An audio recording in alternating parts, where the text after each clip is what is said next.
প্রিয় শিক্ষার্থী বন্ধুরা, আজকে আমরা লগের সূত্রাবলীর এই যে দেখো এই সূত্রটি আমরা প্রমাণ করব। লগ এ ভিত্তিক এম টু দি পাওয়ার আর এই যে দেখো এতটুকু আমরা যদি প্রমাণ করতে চাই যে লগ এ ভিত্তিক এম টু দি পাওয়ার আর এটা সমান সমান কত হয় বলো তো। এই যে দেখো আর ইন্টু লগ এ ভিত্তিক এম, মানে আমরা সবসময় শিখে আসছি কি বলতো, শিখে আসছি যে লগের এই যে এমটাকে বলা হয় গুণিতক। এমটাকে কি বলা হয়? গুণিতক বলা হয়। এই গুণিতকের যদি পাওয়ার থাকে সেই পাওয়ারটা কোথায় চলে আসে? একদম লগের সামনে চলে আসে। আমরা কিন্তু এই জিনিসটা শিখছি যে গুণিতকের পাওয়ার একদম কোথায় চলে আসে? সামনে চলে আসে। এই যে দেখো আটটা কিন্তু একদম সামনে চলে আসছে। এই যে আটটা কোথায় চলে আসছে? একদম সামনে চলে আসছে। আর এই যে লগ এ ভিত্তিক এম, লগ এ ভিত্তিক এম। ওকে, এই সূত্রটারই এখন আমরা খুব সুন্দর করে প্রমাণ শিখব যে আসলে এই সূত্রটা কিভাবে এস্টাবলিশড হলো, এটা আমরা এখন শেখার চেষ্টা করব।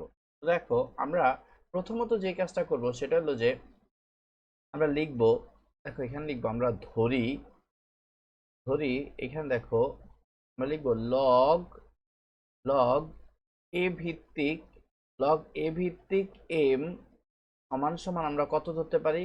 লগ এ ভিত্তিক এম সমান সমান আমরা এক্স ধরবো। কত ধরবো বলো তো? এক্স ধরলাম।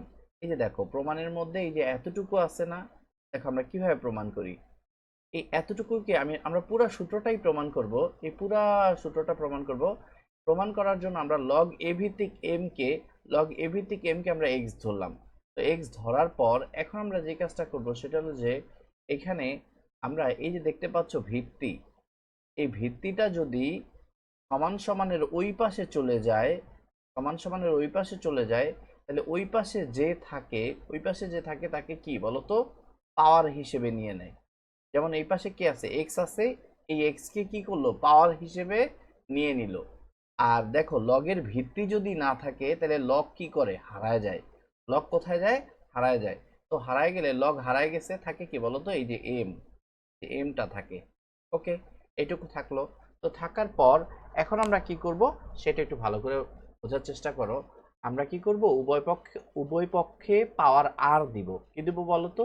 উভয় পক্ষে আমরা পাওয়ার আর দিব। আর আর উভয় পক্ষে আমরা যেমন স্কোয়ার করি, উভয় পক্ষে আমরা যেমন কিউব করি, উভয় পক্ষে আমরা যেমন এরকম রুট বর্গমূল করি, তেমনি আমরা উভয় পক্ষে কি দিব? পাওয়ার আর দিব। তাহলে এই পাশে কত আছে? এম, এই এম এর পাওয়ার কত দিব? পাওয়ার দিলাম আর।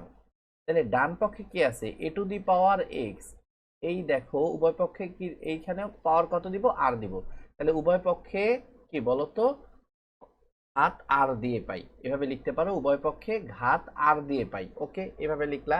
তো লিখার পর এখন তুমি যা করবা তা হইলো এইখানে দেখো, বা এখানে এম টু দি পাওয়ার এটা কত বলো তো? M to the power R.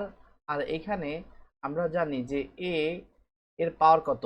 X into আর। এই যে দেখো এক্স ইন্টু আর, কারণ পাওয়ার পাওয়ারে কি হয়? গুণ হয়। তাহলে এক্স এর পাওয়ার কত? আর। তাহলে এই যে দেখো এর পাওয়ার এক্স, এক্স এর পাওয়ার আর। তো এই দুইটা কি হবে? গুণ হবে। গুণ হলে কত হয় বলো তো? এক্স আর। এখন দেখো এখন আমরা যে কাজটা করব সেটা হলো উভয় পক্ষে আমরা কি করব? উভয় পক্ষে আমরা লগ এ ভিত্তিক নিব। কি নিব? লগ এ ভিত্তিক। তাহলে এই যে দেখো বাম পক্ষ আছে কত বলো তো? এম টু দি পাওয়ার আর। তো আমরা বাম পক্ষে লগ এ ভিত্তিক নেই।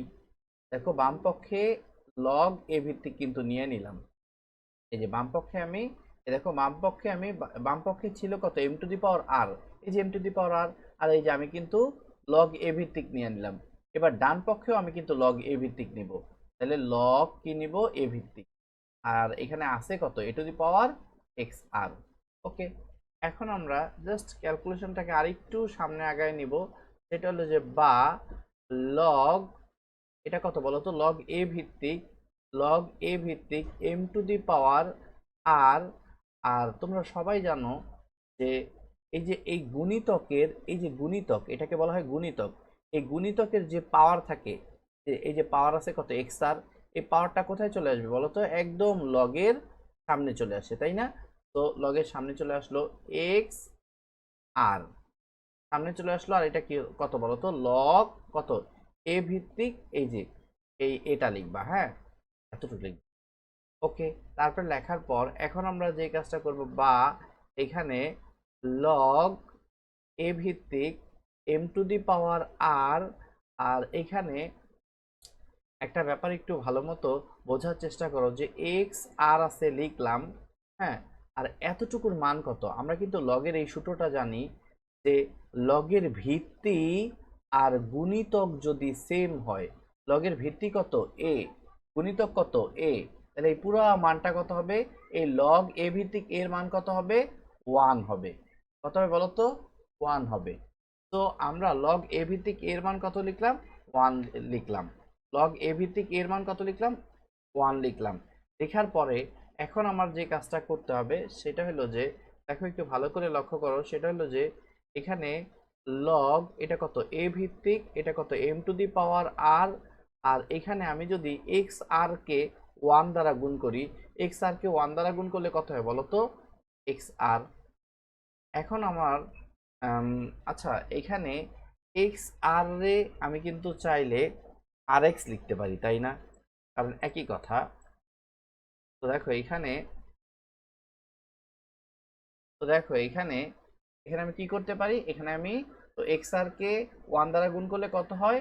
এক্স আর। সো এক্স আর যেই কথা, যেহেতু গুণ অবস্থা আছে, আর এক্স লেখা একই কথা। এখন আমার কাজ হইল, এই যে দেখো প্রমাণ অলমোস্ট হয়ে যাবে এখনই, যে লগ এ ভিত্তিক এম টু দি পাওয়ার আর। আচ্ছা বলো তো, আমরা এই এক্স এর ভ্যালুটা কত ধরছিলাম? এই এক্স এর ভ্যালুটা আমরা একদম শুরুতেই দেখো, এই যে এক্স এর ভ্যালুটা কত ধরছিলাম? আমরা এক্স এর ভ্যালুটা ধরছিলাম লগ এ ভিত্তিক এম। কত ধরছিলাম আমরা? লগ এ ভিত্তিক এম ধরছিলাম। তো এক্স এর জায়গায় আমরা কি লিখতে পারি এখন? এই যে দেখো আর তো আর এর জায়গায় আছে, আর এই এক্স এর জায়গায় লিখতে পারি লগ এ ভিত্তিক কত বলো তো? এম লিখতে পারি, তাই না? তাহলে দেখছো আমাদের কিন্তু সেই কাঙ্ক্ষিত প্রমাণটা চলে আসছে। আমাদের যেটা প্রমাণ করতে বলছে, আমাদের কিন্তু এটা চলে আসছে। এই যে দেখো লগ এ ভিত্তিক এম এর পাওয়ার কত আর, এই যে এম এর পাওয়ার কত আর, এই পাওয়ারটা কিন্তু সামনে চলে আসে। দেখো সামনে চলে আসছে। আর লগ এ ভিত্তিক এম, লগ এ ভিত্তিক এম। আশা করি তোমরা এই জিনিসটা খুব ভালো করে বুঝতে পারছো। আমি তোমাদেরকে একদম ডিটেলসে বুঝাইছি। তো এই পর্বটা দেখার জন্য অনেক অনেক ধন্যবাদ। পরবর্তী পর্ব দেখার আমন্ত্রণ জানিয়ে ভিডিওটি এখানেই শেষ করছি। আসসালামু আলাইকুম।